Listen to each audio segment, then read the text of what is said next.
mentioned that it may change from Excel version to another Excel version.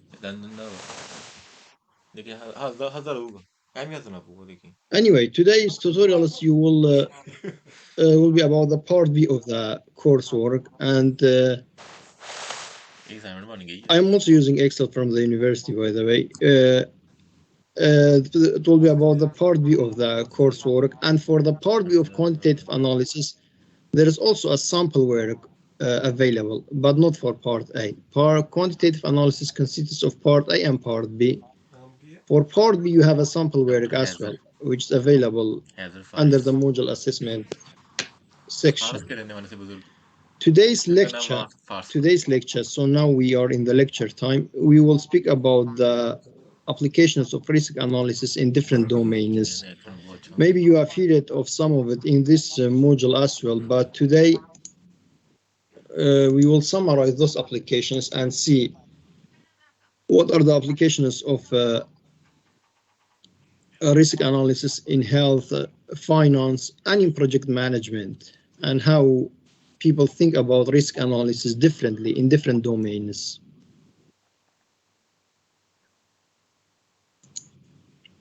I will start by sharing my slides.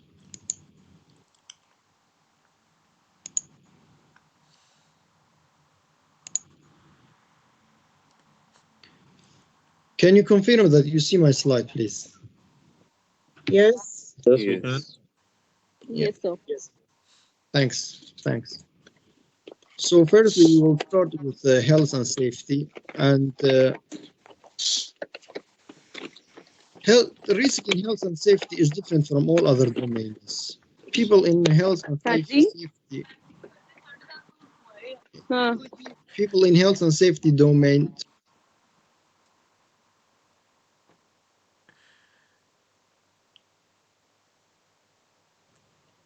I'm sorry, you're muted.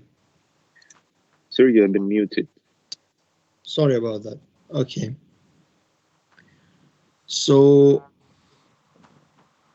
risk in health and safety is completely different from other domains, especially if we compare it to finance, because in health and safety, we try to avoid the risks. We don't want to take risks that will affect the health and safety of our employees or people working with us, the workers. But in other domains, for example, such as finance, we want to take risks, because if you don't take risks, there might be no gain. That's why there are differences between risks from different domains. In this lecture, we want to quickly look at those differences between the industries and how they look at risks. The learning objectives are to list the primary legislations covering health and safety in workplace, outline the penalties in place for breaches of law, state some factors affecting the perception of risk, give guidance for improving workplace health and safety, and to give some references if you are interested in looking at the risk analysis in health domains, where to find them. Health and safety at work legislation. We begin by considering the general issue of health and safety that apply to all businesses and organizations. Every organization has to consider health and safety issue for both legal and moral reasons. So not just some industries. For example, if we think about a construction company, we may think that there are more health and safety issues because people work on sites, but that's not just for those kind of organization. All kind of companies, even universities, even UWS, has a lot of legal obligations to obey in terms of health and safety. Under common law, employers have a duty of care with respect to the health and safety of their employees. But such responsibilities are also required under statute law. Health and Safety at Work Act 1974, HSWA, Control of Substances and Hazards, Manual Handling and Operation Regulations, display screen equipment that focus how to use the screen and display equipment like computers, That's very important for organizations like universities.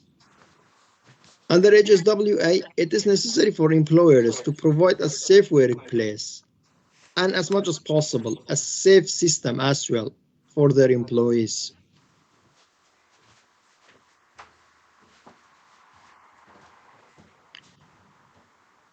The Health and Safety Act 2008 became effective in UK in January 2009. Under the law, directors and senior staff who flout the health and safety can now be sent to jail, as well as being fined. So health and safety regulations are very strict. They are not like health and like a risk analysis in another domains. Under the Corporate Manslaughter and Corporate Homicide Act, if the way that a company is managed causes death through a gross breach of their duty of care, the company can be fined unlimited amount. Under HSWA, it's also necessary for employers to carry out risk assessment. A risk is acceptable when it is seen as insignificant when compared to the benefits of gaining it.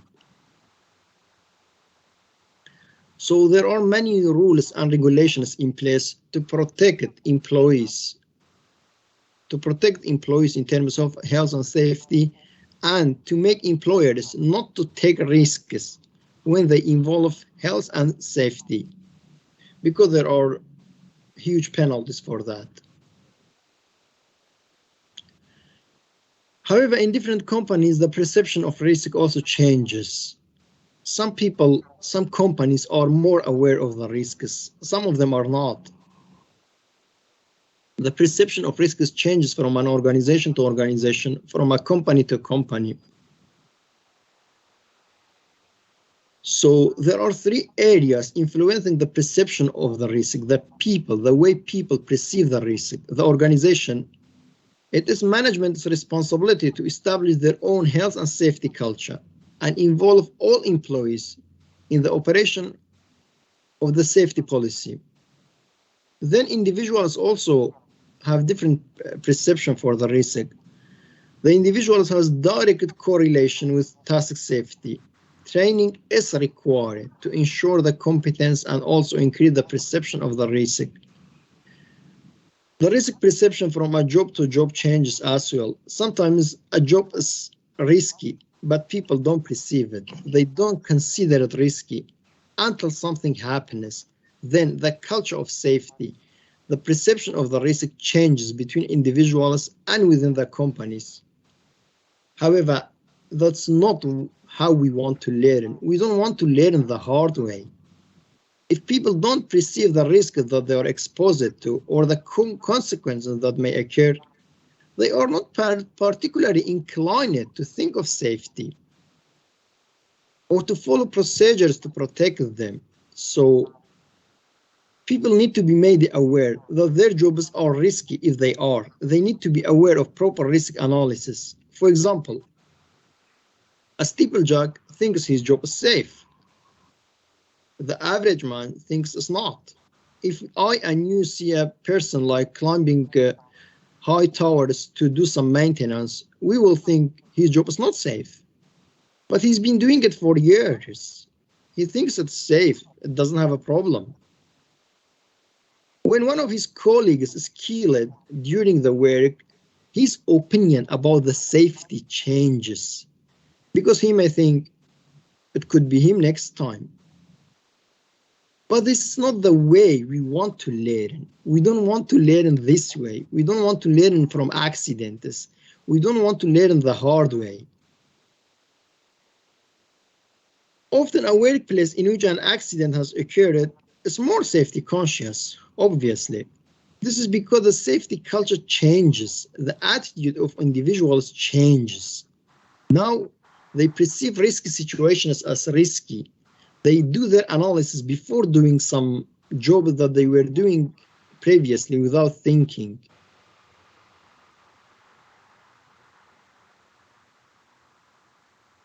In relation to an individual's perception of risk, the idea is to increase the standards of safety without the accident experience. We don't want accidents to happen to make people aware. This can be achieved through the following: carrying out an assessment of the risk in the working environment, training, which is specific to hazards and risks, as well as the safety culture of the company. There should be training. There should be safety trainings for all employees that are hired. Here in the UK, in most of the organizations, most of the companies, when they hire you, you have obligation, and they have obligation to provide you with the training, and you have obligation to do the training. Recognizing and reporting potential hazards. The employees should report potential hazards. If you see something risky, it is the responsibility to report it.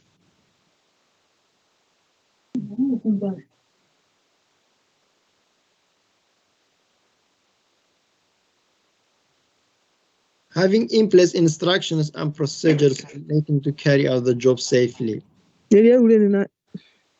Any questions? Any questions, please? I didn't get it. So, for having in place instructions and procedures relating to carrying out a job safely, there should be instructions and procedures for people to follow. And we need to make people who are involved aware of the consequences of not meeting the requirements. The management also should not encourage bad practices. They should encourage questions about the procedures and the safety regulations if employees don't understand. That's how we want to increase the culture of safety, how to make people perceive risky situations as risky, not through hard way, not after accidents happen.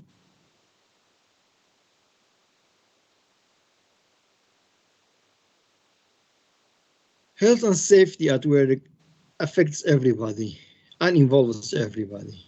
In the UK and other countries, it is strictly controlled by government regulations. In terms of risk management, it is very much about conducting regular and ongoing risk assessment. Here we focus on downside risks, the risks with negative impact. We want to avoid as many risks as possible that will be affecting the health and safety. And for all the significant risks, we must avoid them. Otherwise, there will be huge penalties for organizations. For this specific part related to health and safety, these are the further reading if you would be interested on health and safety risk management.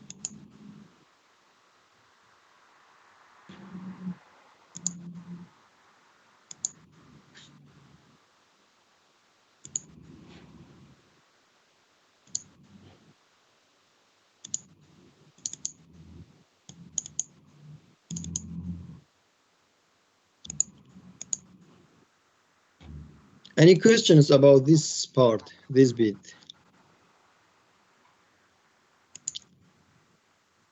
I will now compare this to financial risk management, how we look at the risk in financial industry, finance projects.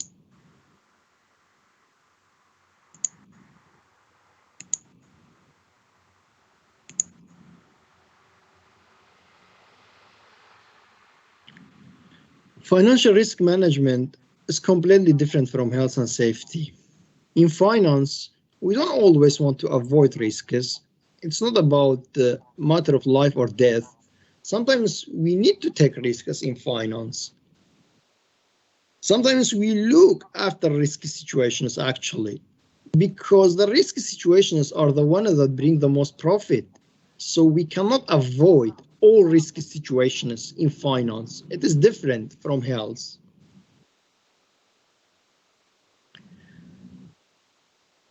We will try to be able to note some differences between financial risk management and other forms of risk management. We will explain Harry Markowitz's Nobel Prize winning theory of investment portfolio selection and point out some limitations of this Nobel Prize winning theory, which is the most popular theory used in financial risk management, but still has been criticized a lot for being too simple.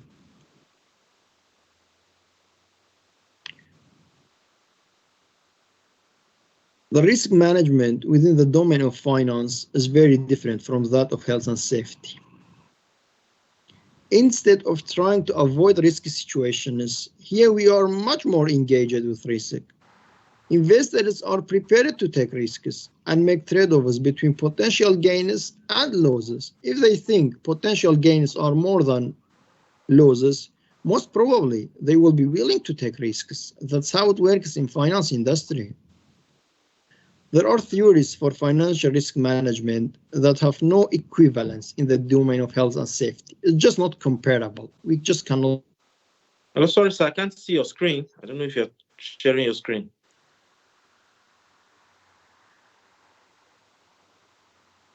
No, it's visible.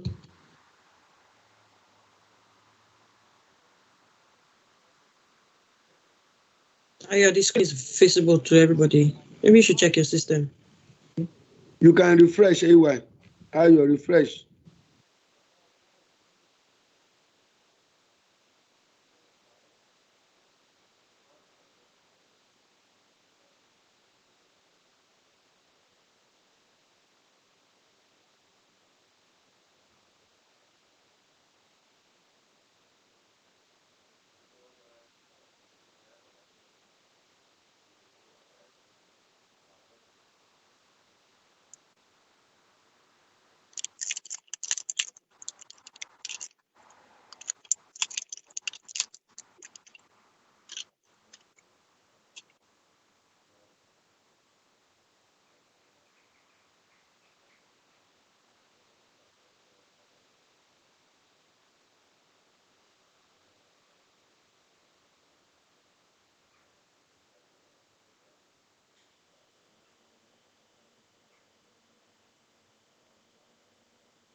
Hello everyone, is this the right link to join the class? Hello, Shazab. This is the right link. I think the lecturer is having an internet issue, and I think he has left to rejoin.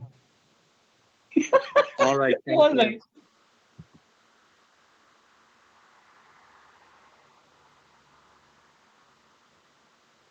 ओ मित भाई video बंद करो भाई.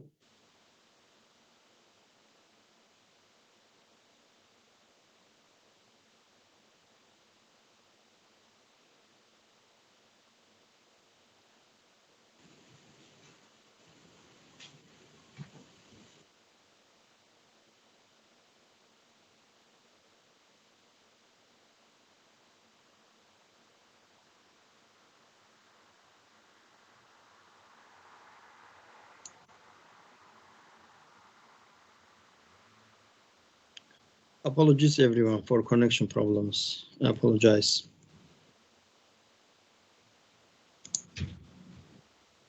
No problem, sir.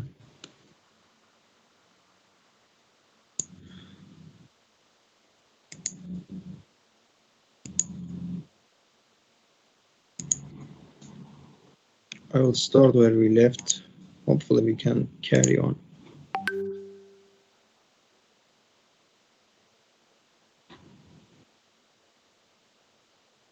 So, portfolio risk management is one of the most popular theories in financial risk management. The theory of portfolio selection is primarily based on the work of Harry Markowitz in 1950s. He was interested in financial investment. What portfolio of investment, stocks, shares is the best, where we can invest our money, basically. What portfolio of investments divide our investments in an effective way. The gist of portfolio selection theory is that an investor aims to maximize returns and minimize risk, but not avoid all risks, minimize. This can be achieved by appropriate diversification. As in Maxim, don't put all your eggs in one basket. So, the theory is about dividing diversification of our investment across whatever options we have. We will explain a bit more.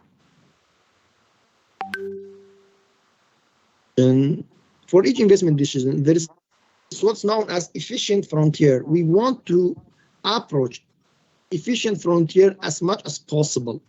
So we want to get there, to be as efficient as possible.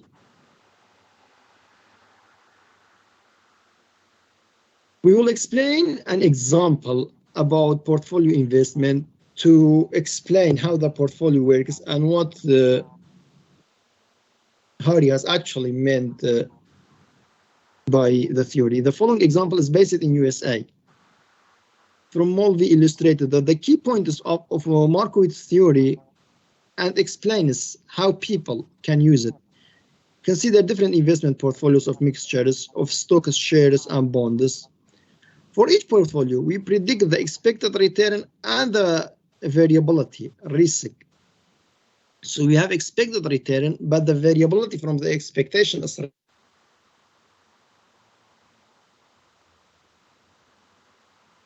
associated with the investment. Generally, investments with higher return has more risk as well. That's how it works in finance. The aim is to find the portfolio which generated the highest return for the given level of risk. For a given level of risk, there's an optimal expected return. The aim is to get as close as to the optimal value, what's known as efficient frontier. This is just an example. So this is just an example. There could be many examples like mix one. We have like in mix one, someone has invested, put their money like this, 2.2 of the investment in international, 0.1 in government and corporate bonds, and so on. And 97% on cash equivalents, probably in the bank. Cash equivalents means just saving. If we look at the mix 2 and mix 3, for example, in mix 3, there is 30% of the money in S&P 500 stocks. These are the huge companies in the US, because the example is based in US. Then growth and equity, and different mixes have different numbers for each type of investment. So people have invested differently at different sections, as we can see. And then all of it is 100. The current mix, the mix that we have now is this one, current mix. Idea here is to compare and calculate the risk for each of these and see which ones we would want to take, which possible portfolio we want to take. So, as you can see for mix 1, the expected return is 8.1, but there's also standard deviation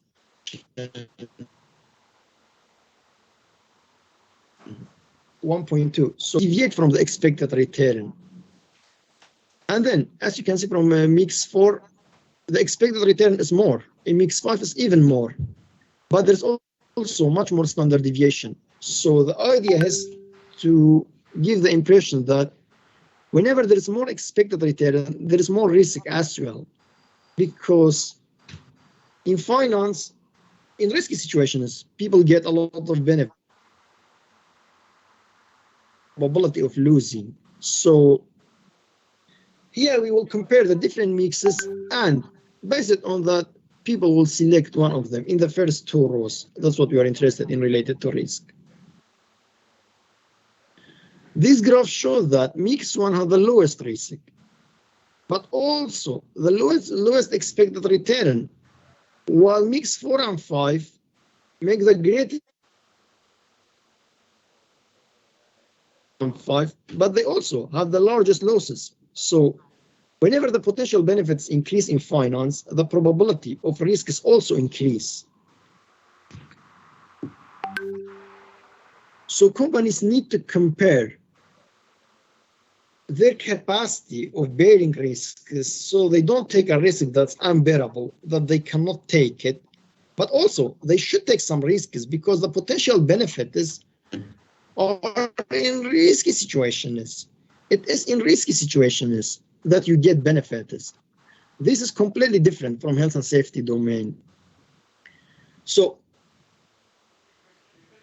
this graph shows that mix 1 to 5 outline efficient frontier. So mix 1 to 5 are efficient frontiers. We are outside of the efficient frontier, current mix. We want to be on the line. So there is no right and wrong answer between 1 to 5. The thing is, the more risks you take, the more potential benefits are there. So it depends on, for example, an aggressive manager may take more risks, moderate risk manager, then a risk averse, risk seeker. It depends on the attitude of the people. This graph is to explore the different investment strategies. There is no best choice. There is no right or wrong. Instead, it depends on the situation and the weather. An investor is risk averse or risk taker.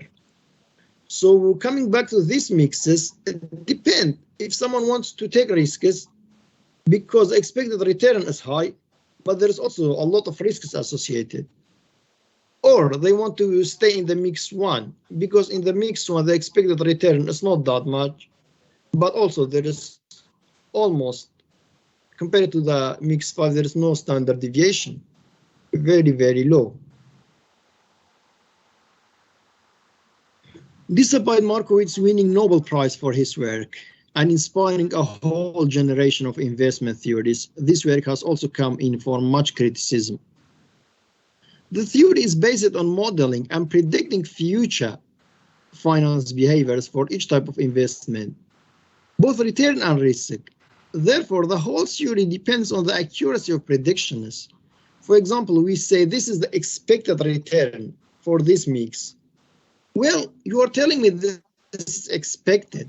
People working in stocks told you that, but who said accurate? Who told you it's accurate? Who told you that's what will happen? So the whole theory depends on expectations. It's again estimation.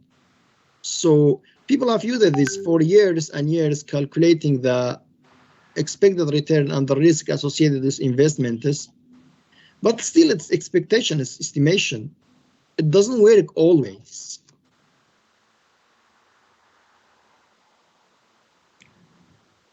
Mandelbrot and Taleb argue strongly that these predictions often underestimate potential losses. They argue that most of these predictions are based on the normal probability distribution. So they use normal probability distribution in most of the cases. As we saw previously, the normal distribution is good for modeling regular behavior, such as people's height, population, but not very good for capturing something as variable as stock market. Stock market changes a lot. It may change in minutes and it loses the value. So how is that standard deviation? But the theory uses standard deviation. Traditional economic and financial theory is useful for predicting extremes, such as market crashes for a company like Facebook. So that's not standard deviation. That's why the theory has been criticized, but still, people use it in finance industry. Because if there is no better version, if there is no replacement, people want to calculate risks of the situation as still. Financial risk management is very different from the risk management in the domain of health and safety. Here we take risks. Instead of trying to avoid risk situations, we are actively pursuing them in order to maximize returns. Naturally, the highest returns come with the greatest risk, the possibility of losing everything. Financial risk management focuses on how and when to hedge by using the financial instrument to reduce risk exposure. Financial models rely heavily on accurate projections and are not very good at expecting extreme situations.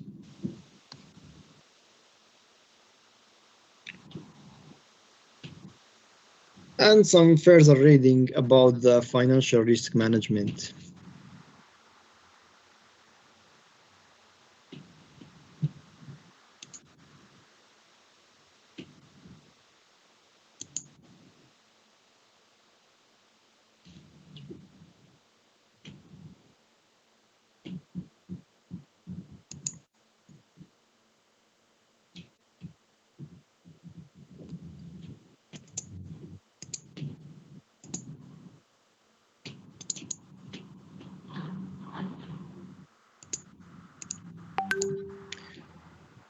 But what we are interested the most in is project risk management. Risk management in projects. In different projects, how do we go about the risk and what is PRM, project risk management? Of course, since starting this course and probably previously, you have heard of it and in this module as well, but we will also try to summarize it a little bit here as well in order to compare it to other domains.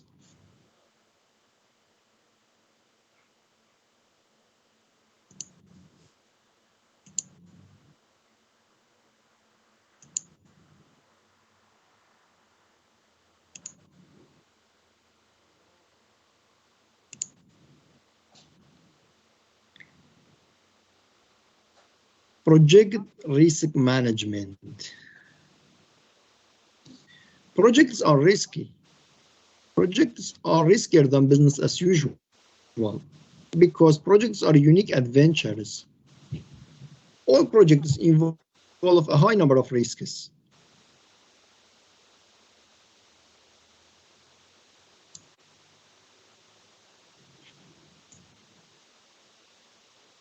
We will try to distinguish between a project and a process very briefly. You have had definitions of projects in other modules. Explain the purpose and benefits of performing project risk management. Outline common sources of risk found in projects in general and in IT development specifically. Why? Because IT projects are risky, and when projects fail, it's common to mention IT systems. Discuss the impact of uncertainty throughout the stages of project lifecycle, and give a chronological list and some details of various project risk management methodologies.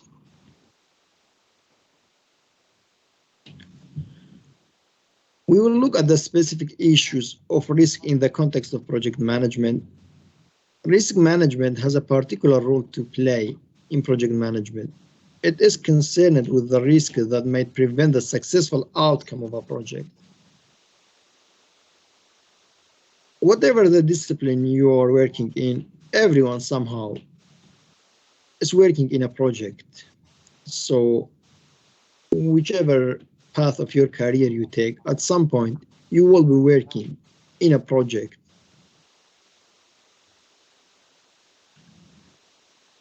As I mentioned it, you have here a lot of definitions of projects. Here, we will also start by a definition that relates a lot to the project risk management. A common definition that we use is a project is a unique set of coordinated activities with a definite starting and finishing point, undertaken by an individual or organization to meet specific performance objectives with defined schedule, cost, and performance goals. The keyword here is unique. A project is non-repetitive activity. That's why it's risky. Uniqueness of projects make them riskier than business as usual. Projects are not something we do every day. It's a unique adventure. That's why they involve a lot of risks. That's why there is a lot of risks involved in projects.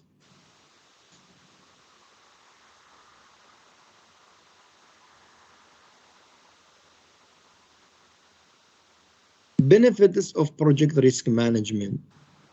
PRM delivers a number of values, including recognizes uncertainty and provides forecasts of possible outcomes. It's from the risk analysis that we understand the possible outcomes, that we understand there is more than one possible outcome for the project. Produces better business outcome through more informed decision making, has a positive influence on creative thinking and innovation, creates opportunities for improved project monitoring and control.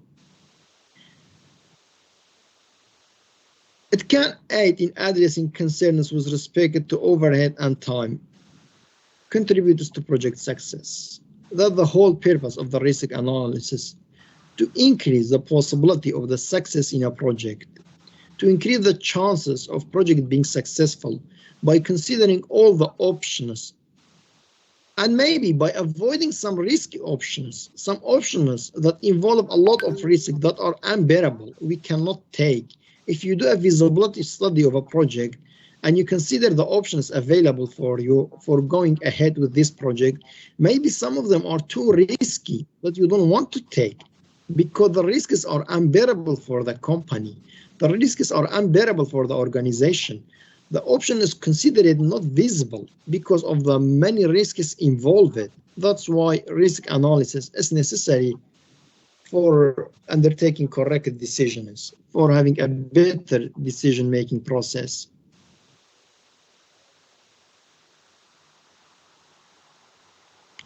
PRM is the process which enables the risk and management of risks associated with the project.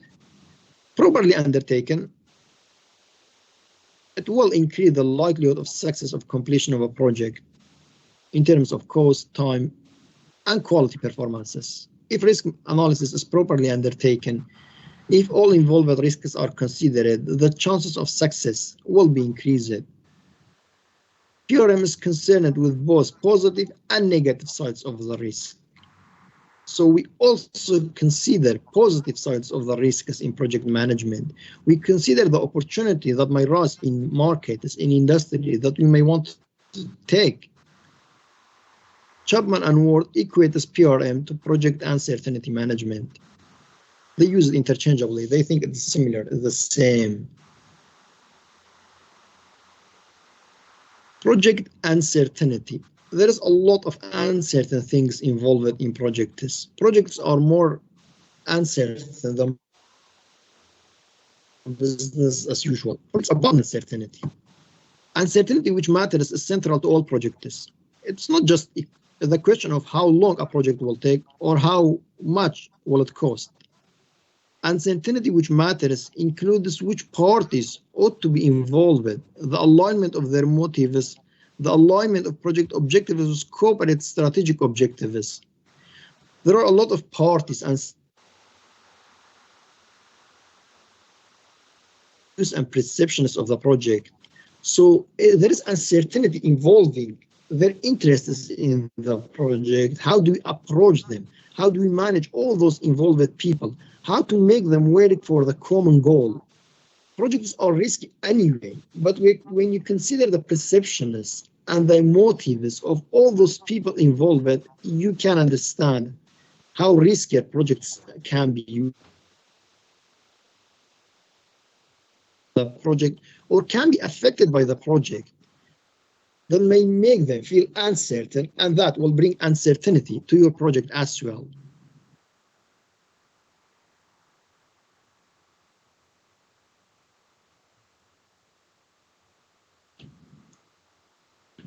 One of the reasons for so much focus on PRM is a long history of projects that have encountered problems. There have been so many failed projects in all industries. Whichever industry you think of, there has been so many failed projects.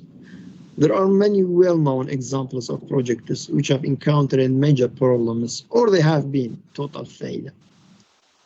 The cost of Channel Tunnel, the famous tunnel, the Scottish Parliament, the cost of Scottish Parliament were 10 times more than they expected, and even when the building was finished, it still had problems. The cost of UK's HS2 and the Millennium Dome in London and so many IT projects simply have been abandoned. That's why we need risk analysis. We need to take proper risk analysis to increase the chances of success, to learn from the failure, because so many projects are failing, and similar projects, again, in similar countries, they will fail again. That means we are not learning from the experience. That's why proper risk analysis is necessary. There's also now a great deal of data about more routine problems found in projects. So many projects fail for the reasons that have been identified from the previous projects. So it has been said that we know why projects fail. We know how to fix them, but they still fail. That's why a proper risk analysis is necessary, not a procedure to say, yeah, we are doing risk analysis. There should be proper procedures and policies for conducting risk analysis in projects.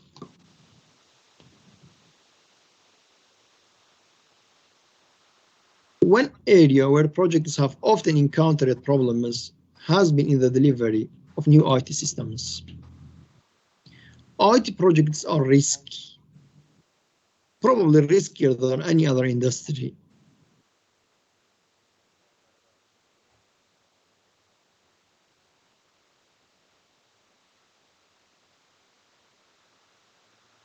And then mainly IT projects. The data can be found on the link provided.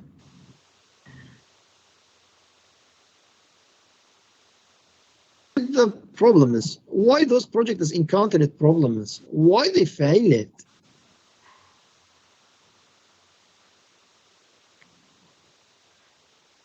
The Perl database classifies sources of risks by scope, resource, and schedule. So they say there are risks related to scope, related to schedule, and resources. Those are the main areas that the risks are related to, according to the Perl database. Scope, which means project deliverables, how much of the scope we will deliver, how much of the project we will deliver, the size of the project. Problems include scope change, change requests, scope creep. In many projects, client requests changes, not because the team have failed or the project manager hasn't been up to standards. No, everything's been fine. But at some point, the client will ask you to do more, to change the scope. In most of the project management methodologies, we want to fix the scope as much as possible. We want to say the scope is written in stone, but that's not always possible. And it's not always up to the project manager to say, we will not be making further changes because it's the client's project. And if they request and they pay for it, you should. But the scope change increases the chance of project failure because it increases risks or technical failures. There are many technical failures in most of the industry, especially IT. Then there are schedule. Problems include delays. Delays exist in all industries, not just IT. Delays are a very common problem in construction projects. Absolute majority of construction projects are delayed due to unrealistic deadlines. Many times, the pressure from the company's senior management or from politicians makes consultants to set unrealistic expectations on projects. So when a project exceeds that limit, that specified time, that will be labeled as a failed project or a project to fail or exposed to problems. That's why we need to consider the deadlines right from the beginning carefully, not to take unrealistic deadlines because they are risky. That will cause the project to fail. And when a project to fail, the project manager will call it a failure. The company's reputation will be affected. If it's a government project, the council's reputation. So it's not just about the project manager. If a project is labeled as a failure, that would be a big problem for all stakeholders. And if there is unrealistic deadlines, it's likely that they will not be met. And then there are task dependencies. So there are many tasks involved in all, but it's not just that. Those tasks depend on each other. In order for performing a task, you need another task to be completed. So when you draw a Gantt chart for a project, in many cases, a task should be finished for another to start, or sometimes they work in parallel together. So all of this adds to the complexity of the project. This makes projects more complex, add the risks to projects. That's why projects are risky. Resources. Problems include various people issues. We lose resources. Resources could be people and could be equipment. They could be funds. Money is not available. People may leave, may go to work in another company while you are in the middle of the project. That adds risks to the project. A contractor may find another client who is paying more. So depending on the type of the contract that you have with them, they may leave if they have space to. And there might be limited funding. So according to the Perl database, these are the three main categories of the risk that projects encounter: scope, schedule, and resources.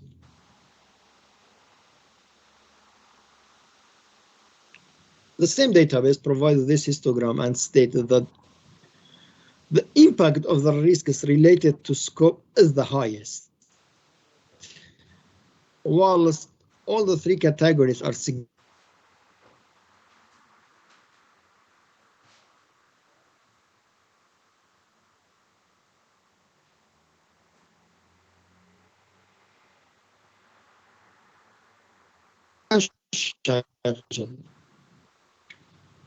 Sources of project risk, the 7 W's.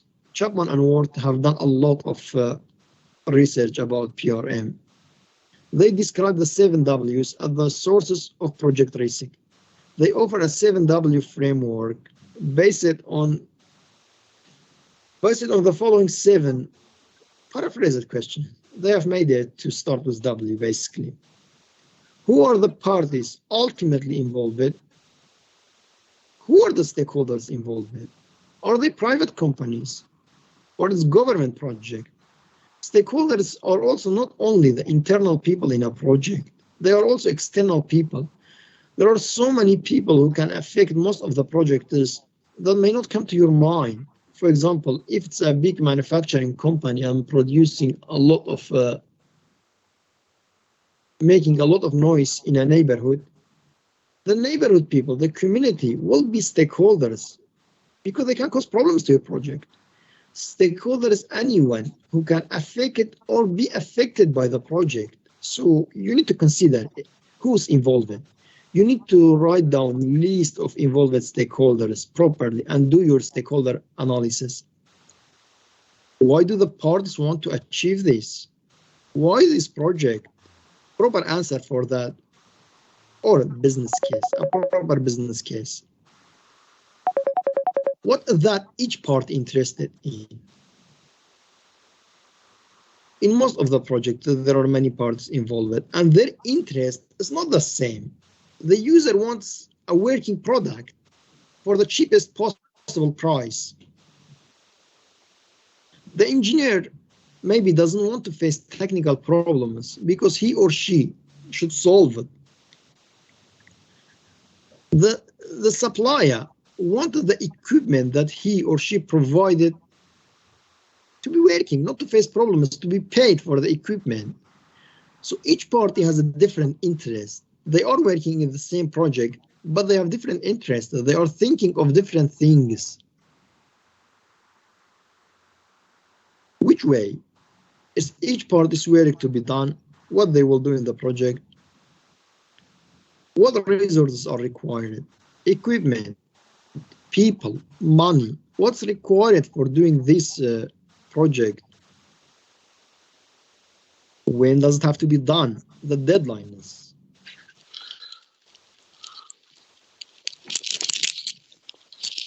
And where will it take place? The location. This question sounds simple, but the proper answer, detailed answer for this can actually increase the success rate of projects, can actually increase the probability of project being successful and minimizing the involved risks in projects. According to Chapman and Ward, these 7 W's are the main questions that we need to ask ourselves when doing a risk analysis for a project.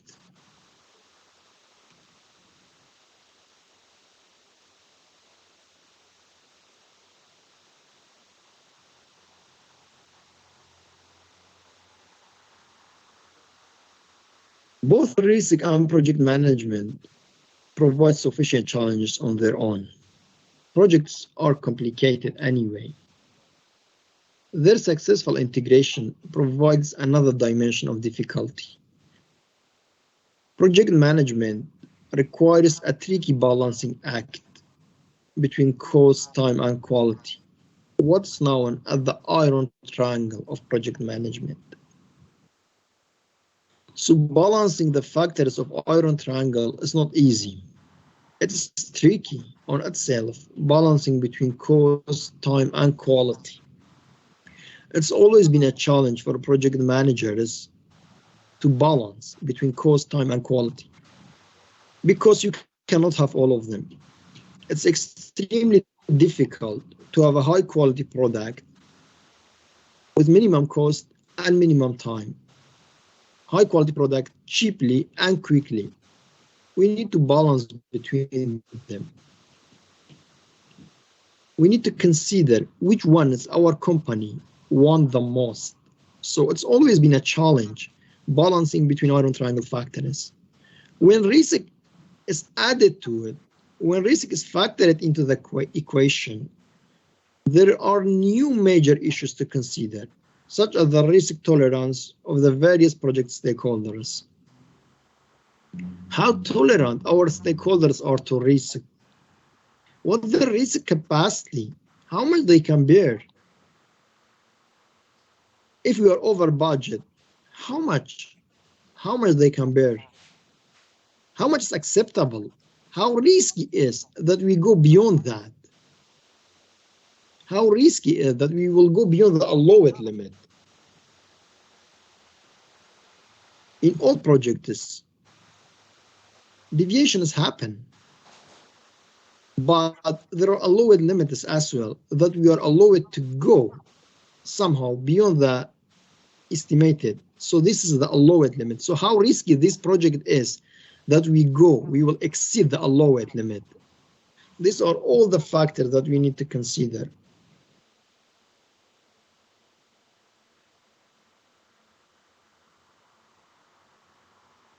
There are many project life cycles. projects have specific start and end points, and project stages are described differently in different project life cycles, but a detailed one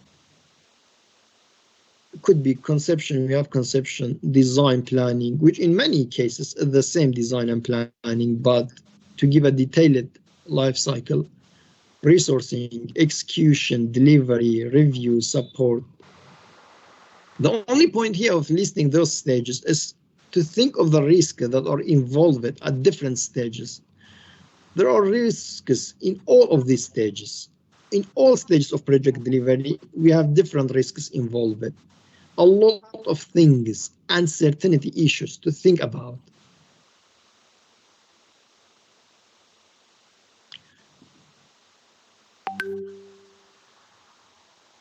The following is an extract from a table showing uncertainty issues at different stages of project life cycle from the same author, Ward, but another research, Atkinson and Mort.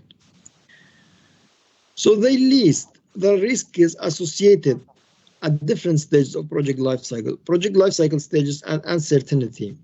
So in conception, level of definition of appropriate performance objectives. What are the objectives? How risky they are? Can we achieve them? Managing stakeholder expectations. What is the expectation of involved people? What do they expect? Do they expect us to achieve all the objectives, or there are some categories that are fine not to be achieved? Design, the novelty of design.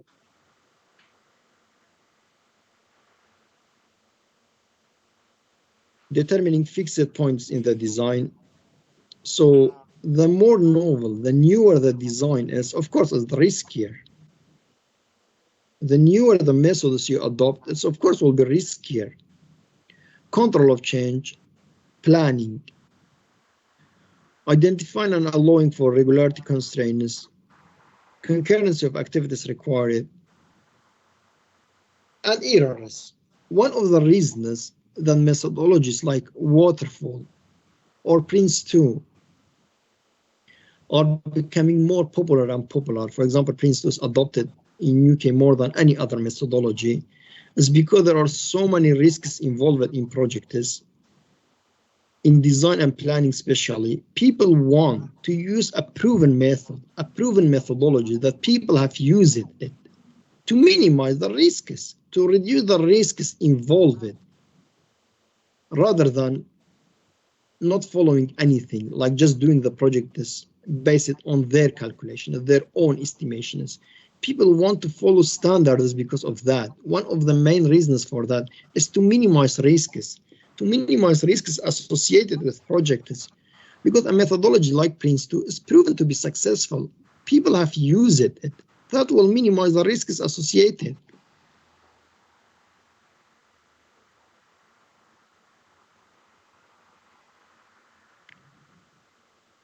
Project risk management is a continuous process that can be started at almost any stage in the project lifecycle. And it can be continued as much as we want, but whenever we think that the potential benefits are less than the cost that's spent on it, probably it is the time to stop. As the time progresses, the effectiveness of project risk management tends to diminish, to reduce, to minimize. Just like estimations for any other aspect of the project, any other factor, the benefits of the risk analysis of estimation is at the beginning. It's at the beginning that the client wants to understand associated risks. They want to know what are the involved risks in the project. When project approaches its end, the benefits of project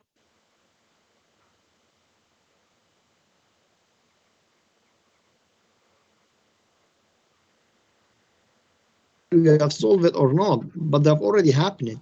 So the benefits of risk analysis are at the beginning of the project. There are points in projects where particular benefits can be achieved. In feasibility study, for example, we can consider different options for undertaking a project.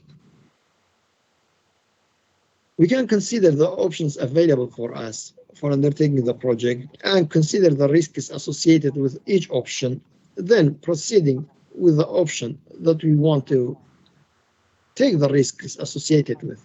We can bear the risks that are associated with.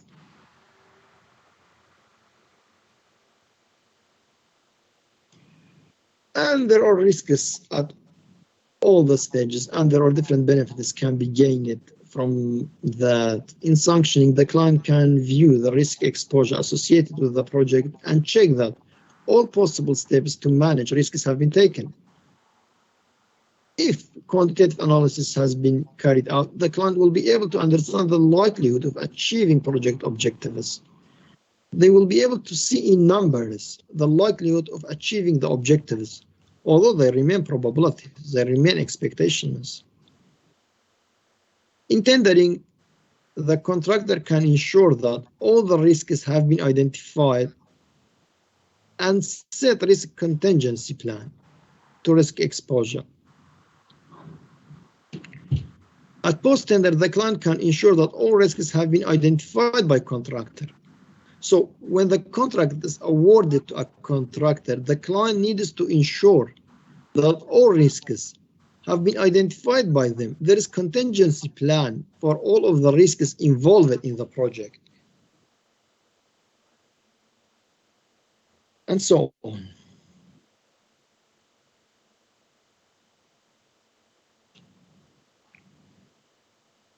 As you can see from this graph, most of the risk management is during the early stages. At the planning stage, it's when we plan the risk management, identify the risks, perform qualitative analysis. We can perform quantitative analysis. They don't do it on all projects, and plan risk responses. So it's at early stage, it's at planning stage that the risk management process happens. Although we need to update our risk log throughout the project lifecycle, we need to keep things updated and monitor and control risks. But it is at early stages, it's at the planning stage that we undertake our risk management, because that's when it matters. That's when the client is interested in. When the project approaches its end, it's unlikely that the risk analysis will have that big benefit that we want to achieve, because the project has happened, it has been implemented, things have happened already. So it's in planning stage that most of the risk analysis is undertaken.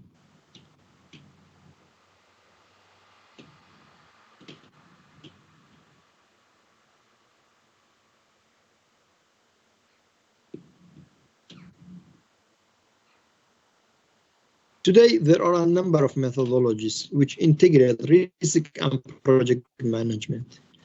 There are many methodologies and standards developed for risk management, such as PERT, PRAM, RAM, shampoo. These methodologies have been evolving for more than 50 years, and it is expected that they will continue to evolve and be updated. It is also an emerging area, it's an emerging topic, it's still under development. Key stages and milestones in the history of risk management are: in 1950s, PERT was developed. Program evaluation and review technique.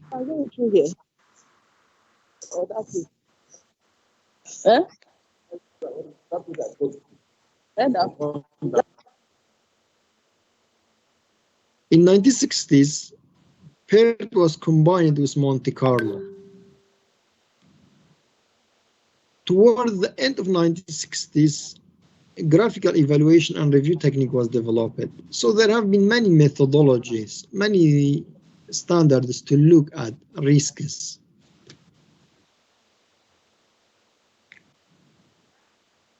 Then in 1970s, in 1990s, PRAM was developed by IPM. It's a considerable one. Then shampoo in 1997, shape, harness, and manage project uncertainty. And there are been more recent updates about these developments. If you are interested, you can follow.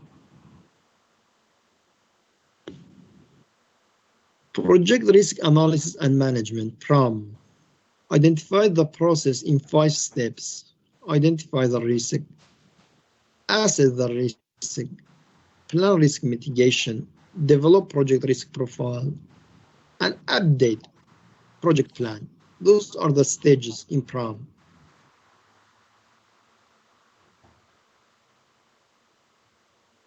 Shampoo. Shape, harness, and manage project uncertainty. In its simplest form, shampoo process calls for the shaping of the project, which will include clarifying risk ownership, harnessing plans, and implementation management.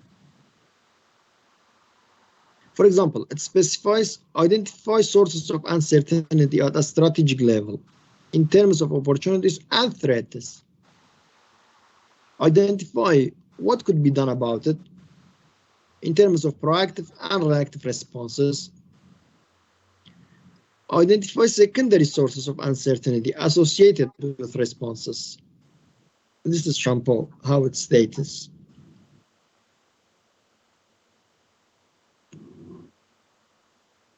To summarize PRM, because projects are unique, they are sources of much uncertainty. Projects involve a lot of risks, much more than business as usual, much more than what we do regularly, because they are unique adventures. Over the years, many projects have failed to deliver successfully. Therefore, project risk management has evolved as a separate discipline in itself. The basic concepts of project risk management are still the same. So all those methodologies are similar. The basic concepts are the same. However, integration with project management can be problematic. Projects are complex anyway, and when risks are involved, when risks are considered, it adds to complexity. At what stage in the project should the risk assessment be undertaken, and how much? These are always the questions we need to ask ourselves in project management.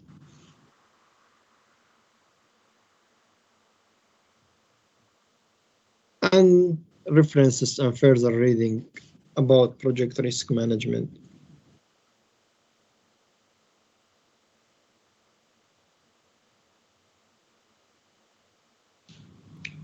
Are you still with me? Yes, sir. Yes, sir. Yes, sir. Yes, sir. Yes, we are with you. I think it is becoming a Yes, little bit sir. unknown. It's a little bit Yes, sir. too much.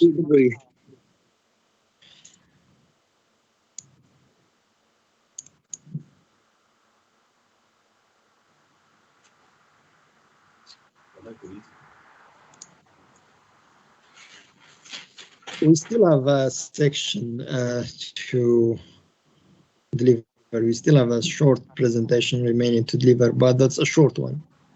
That's our shortest one. So we quickly look at the health and safety, then finance, then project risk management. And now we want to look at the risks associated with the whole enterprise. So just to annoy you a little bit more, basically.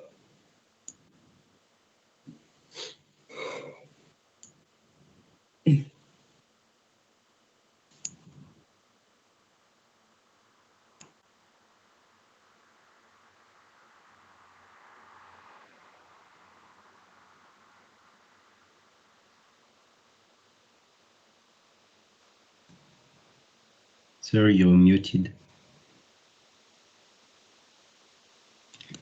Sorry, yeah, you're correct. I turned off the video, and I don't know why I'm pressing the mute as well. We try to classify and give examples of the main areas of risk which are related to organization. Explain how enterprise risk management, ERM, takes a more holistic view of risks across the enterprise and outline responsibilities. of a chief risk officer, the main person responsible for the risks in enterprises, organizations, not just a project.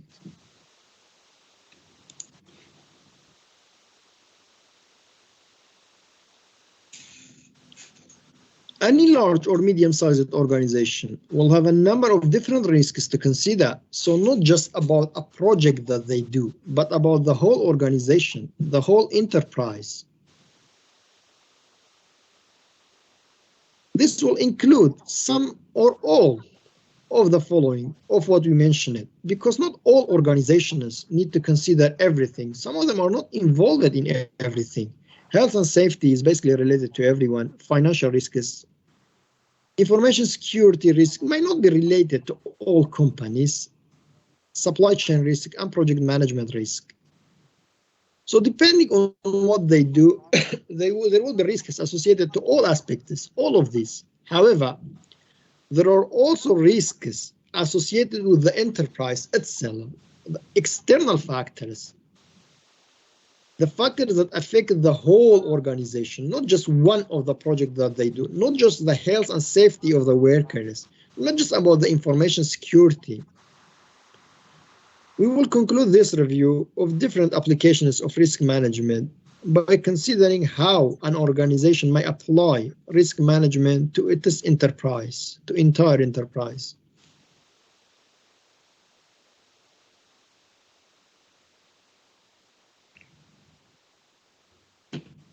We saw how organizations have a duty to consider the health and safety of their employees. These days, many organizations also consider the health and safety of the organization itself. That is, organizations aim to manage overall risks and seize opportunities related to the achievement of the organization's objectives. So there may be positive risks or opportunities in the market related to the organization. There may be an opportunity will happen in the industry that we are working on, and we want to take it. Organizations do consider that as that's also under the umbrella of risk management, enterprise risk management.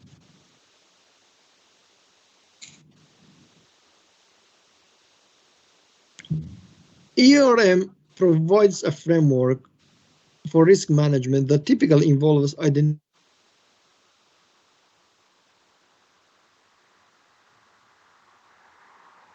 opportunities, assessing them in terms of likelihood and magnitude of impact, determining the response strategy, and monitoring progress. By identifying and proactively addressing risks and opportunities, business enterprise protect and create value for their stakeholders, including owners, employees, customers, regulators, and the society overall.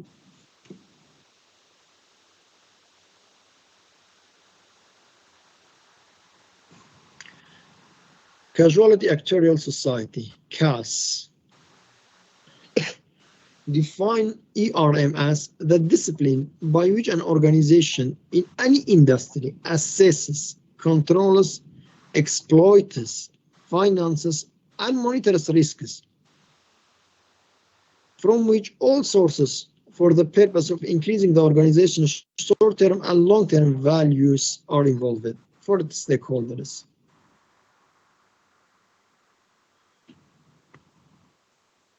CAS conceptualizes ERM as proceeding across the two dimensions of risk type and risk management process. The risk type examples include hazard risk, liability torts, property damage, natural catastrophe, financial risk, pricing risk, asset risk, currency risk, liquidity risk,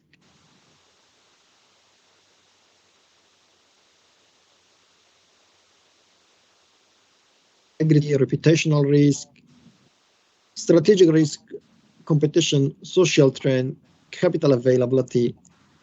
It's here when many organizations use PESTEL analysis, the external factors, to consider the external factors that we don't have any control over, political, economical, social, cultural, legal factors we don't have any control over. Brexit happened. Many companies didn't want it to happen. Natural catastrophes happen. We don't have control over, but they do affect us. So enterprise consider those factors. Enterprise risk management.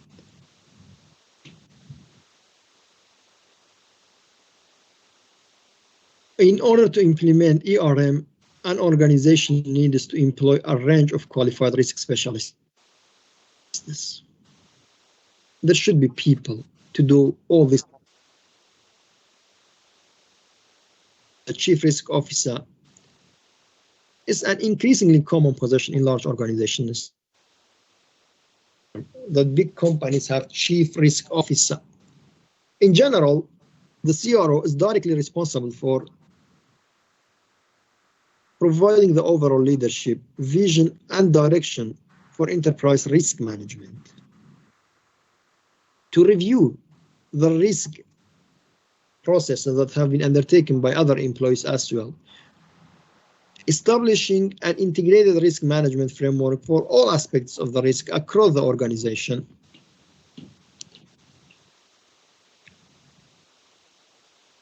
Developing risk management policies, including the quantification of risk management, risk appetite through the specific risk limits. It's about having the overall view on the overall risk management within the enterprise, doing the risk assessment for the enterprise and reviewing the risk assessment has been undertaken by people involved in projects undertaken that organization.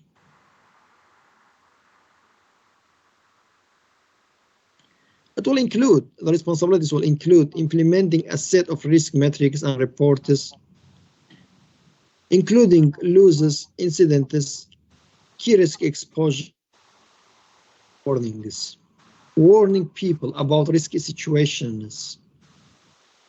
What are the things that this enterprise is planning to do? And the risk office thinks it's risky. It's their responsibility to report.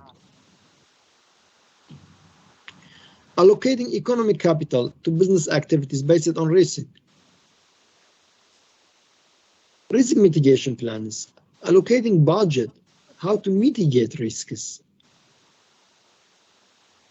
Improving the company's risk management readiness through the communication and training programs. Developing analytical systems for management of the risks. So all these responsibilities will need to be performed by a chief risk officer within an enterprise. And those are some further reading about enterprise risk management. Obviously, what we are interested here the most is project risk management. Project risk is associated with the project. That's what we have been studying throughout this module and throughout this course. You have been studying project management, but with the enterprises as well to understand the overall process of risk management in different domains, different industries, and how people perceive risk differently.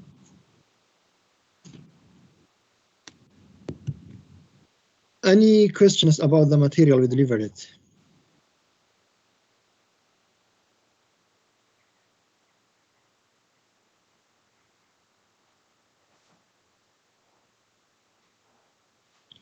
Well, so the lecture part, that's it for today, the lecture part. We will have tutorials on the same link here, the link I sent you yesterday on email, the link that you are in now at 1 and 3. Based on your choice, you can join any of them. Whichever campus you are from doesn't matter. Your attendance will be recorded.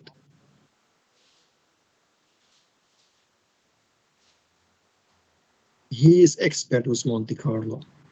He is the most expert people that we have in Monte Carlo. He will deliver today's tutorials. Go ahead.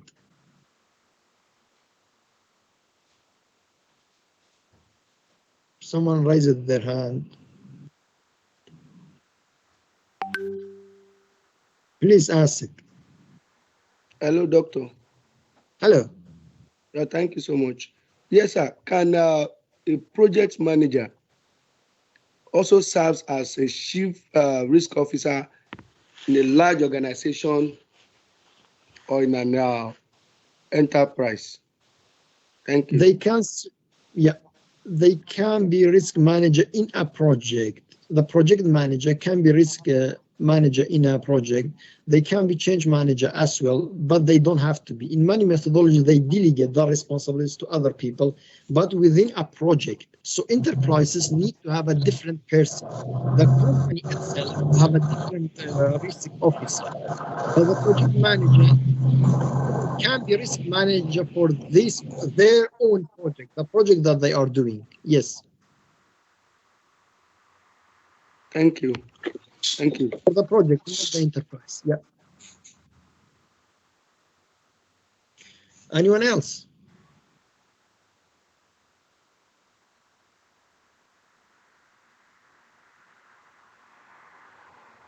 If there is no one else, I would leave you here and join the same link for the tutorials. Okay. All right. Thank you. Yeah. Go ahead. Someone raises their hand. Morning, sir. Sir, I have Morning. a question regarding assignment. Like, there is no point on Ola of a draft. So There how will can I check my? Yeah, there will be submission boxes for the new assignments. I'll make them available this week, tomorrow probably. Yeah. Okay, Thanks. thank you so much. Thank you. Thanks everyone. Thanks class. Thanks class. Bye. Thank you. Thank you. Bye-bye. Bye. Bye. Bye-bye, doctor. Bye. Thank you, sir. Bye-bye, sir. Bye, sir. Thank you very much, sir. Bye-bye. Thank you, sir. Bye-bye. Thank you, sir. Yes, sir. Bye.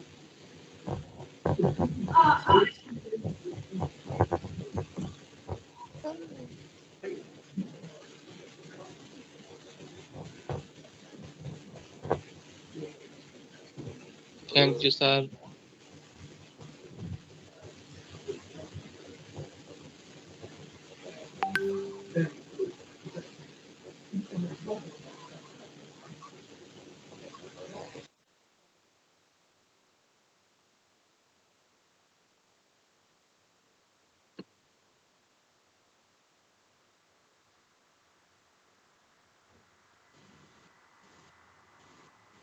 Thank you, sir. Let